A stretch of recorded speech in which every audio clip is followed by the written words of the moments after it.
咁咧，我而家咧就去婚禮，而家婚禮係我第一次喺加拿大呢幾十年嚟去嘅一個大型正式嘅印度嘅家族婚禮。咁就因為佢哋係一個大嘅一個酒店家族，然後就會有好多唔同嘅朋友一齊會喺嗰度。咁平時我哋會喺啲品牌喺啲活動上見嘅。而今次咧真係去到佢屋企幾特別嘅。喺一開始嗰時咧，幾個月前我見到係幾個活動啦，叫我哋去剔嘅。咁當中咧，我哋見到有啲好似係宗教嘅，可能係唔同嘅活動啦。咁但係我哋真係裏邊咁多個，就揀咗兩個最大型，都係 engagement 同埋 reception 呢兩個大活動。咁幾特別嘅。印度人呢邊咧，我哋就唔會着皮嘅褸，特別就牛嘅皮啦。同埋咧，我哋嘅利是咧，我哋係中國人係成雙成對咧，係雙數嘅；印度人係單數嘅。咁就會係同埋有啲顏色咧，每一次每個家族有時都會唔同嘅。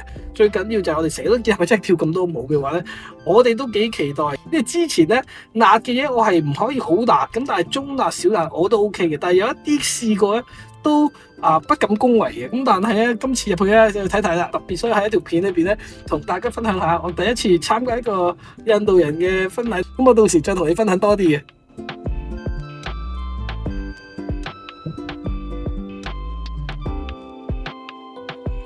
啱啱嗰個員工問我哋係咪第一次嚟呢度，佢問我哋點解咁準時，我話唔係啊，張卡咧7:30，咁我哋通常會早少少嚟到啦。咁我話喺呢個傳統嚟講咧，係9點鐘先叫準時。咁然後逢係外邊嘅outdoor活動咧，最緊要都係廁所噶啦。而呢個廁所咧都係黑色個盒裏邊嘅嗰兩個。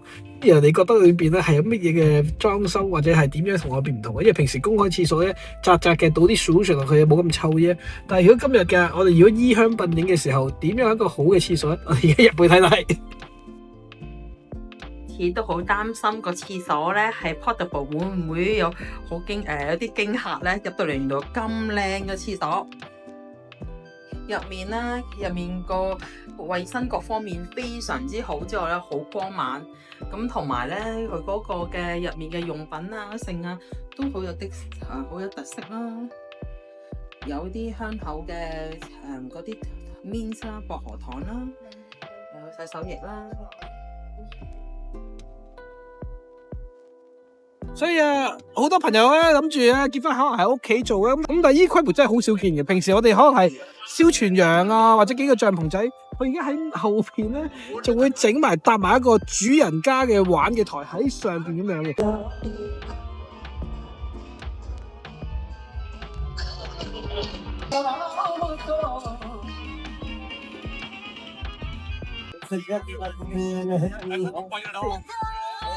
呢個天氣真係好靚，咁我哋而家又開始咧飲下酒先，或者係一個咧簡單嘅儀式。然後到時咧活動開始之後咧就跳入主場，我哋後邊食嘢，食緊呢個真係好好食，真係好有印度風味。佢同平日餐館係唔一樣嘅，屋企嘢係特別好食啲嘅。印度嘅茶可以。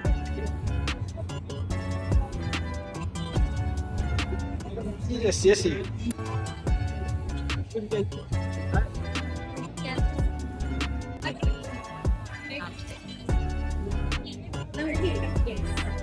由顏色開始，最鮮豔嘅開始啦。呢隻好食，啱啱試過，有啲蛋黃味，好濃嘅，有啲少薯蓉嘅口感，咬落去化嘅。仲有一紮未試。平日咧，我哋去到啲印度嘅鋪頭，好多甜品都唔知邊度開始。見到後邊一紮嘅，其實呢啲就係禮品嗰啲，但係佢擺完晒靚嘅，擺喺後邊咁樣。我哋試咗10款到啊，咁應該仲有成20-30款喺後邊成個 round 去試嘅。佢差唔多揀啲最好味喺出面嘅，所以試完一個又一個嚟嘅。但係因為就極甜，但係有時就係呢一個咧綠色咧幾特別嘅，點解話特別咧？之後咧有啲好似諗乜灰紅石之味，但係個顏色真係好鮮豔。我都試下咩味先。你試咗先。我以為係綠茶，依家唔係綠茶嗰啲。嗰啲香料好重嘅，有啲似嗰啲豆嗰啲茴香豆，但係我有另外一個咧，我第一個啱啱有一款食落去嘅甜得嚟咧，但係個味我自己食到鼻哥窿都大晒。跟住再試下先，試完再其他。試埋呢個白色啊嘛。咁多款咧，我最中意食嘅呢兩款，裏邊咧椰汁得嚟咧濕濕地嘅，又好似咧咬落去咧好有 juice。呢一個咧啲蛋黃咁樣好綿嘅，真係好嘢。準備走入去紅地毯噶啦，然後就主人家喺外邊等緊我哋。而家我哋就開始迎新。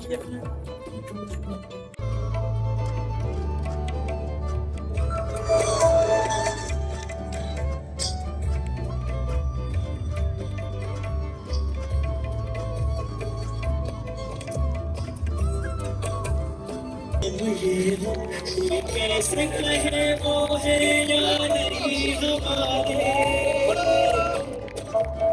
करते तो है साथ सफर फासले हैं फिर भी मगर जैसे मिलते नहीं किसी दरिया के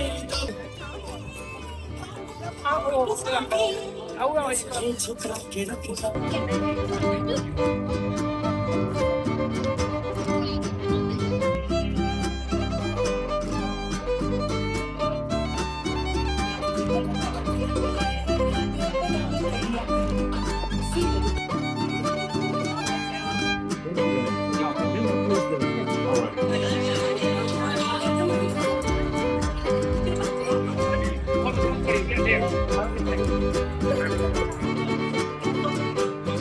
咁有個好感動嘅位咧，就係呢邊嘅主人家咧，有兩個中國人要招呼，就係我同我妹妹，所以咧特登係將啲嘢食咧今日改變咗。以前佢特登今日有點心啦，然後咧有後邊嘅炒麵啦，然後咧同埋後邊啲嘢之後咧，係然後有啲麻辣豬咁樣嘅嘢喺後邊，然後即刻整啲煮嘅嘢食。係啊！我喺呢度咧，好似房屋咁樣俾我哋，再加後邊咧有埋魚生啊、沙律咁嘅嘢，跟住咧就埋後邊一隻肉串，咁就好感動就係佢特登係為我哋呢兩個中國人，然後幫我哋安排咁嘅嘢。有好多時咧，因為好多嘢嘅用細心㗎。呢啲係喜糖咁樣，好似中國人咁樣咧，喺度同埋每個餐都有個。不過呢個真係酸酸地、甜甜地嘅軟糖，好食。我都食咗2包，因為太多甜嘅嘢，咁但係食到好過癮。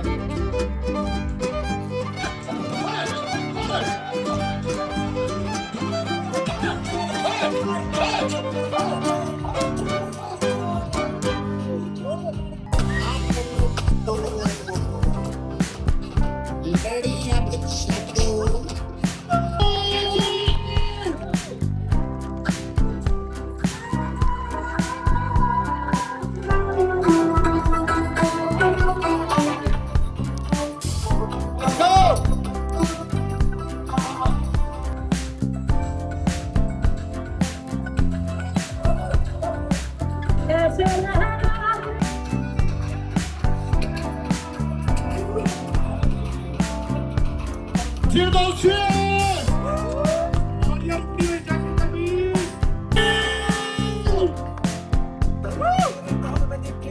哦。